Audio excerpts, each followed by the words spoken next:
কি খরচা এনে দেবো বলেন? এক প্যাকেট জিরে নিয়ে আসিস। চলো ভিডিওটা দেখি, মজা আচ্ছা হবে। শোন, ভুলভাল কোনো আনবো না, আসল কালো জিরেটা নিয়ে আসবো। আচ্ছা যেটা আসল কালো জিরে চিনি না পাস, তা তোর ওই হাতন দেবো, নিয়ে তোর মুখ দেখবো আর কালো জিরেটা দেখবো। গাইস খুবই ফানি কিন্তু, হ্যাঁ গজব বেজতি है।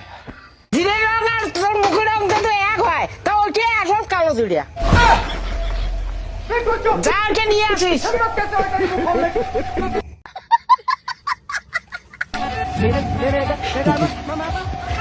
গাইস বং নিতে লাইক করে দাও, লাইক করে দাও। কি দেখিস? মা ভূত ভূত ভূত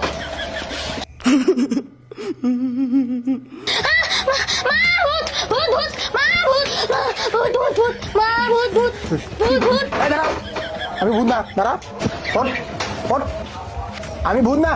আরে আমার বাড়ির পাশে গ্রামে, আমার নাম বুঝতে পারবো। ভগবান জানি একটু খাওয়ালো বানাইছে। এই তুই বাবা কালো জিরাতে তো কালো এটা জিরে খুব হাস্যকর ছিল। মা, বাবা আমি সত্যি করে বলো তো, আমি কি সত্যি কালো? কে বলছে তুই চলো কালো? গাইস, তুই ভালো অসংখ্য সবাই ধন্যবাদ আমাকে কালটু বলে কেন? দেখার কারণ জন্য। তুই দেখতে কালো। চলো গাইস, থ্যাঙ্কস ফর ওয়াচিং।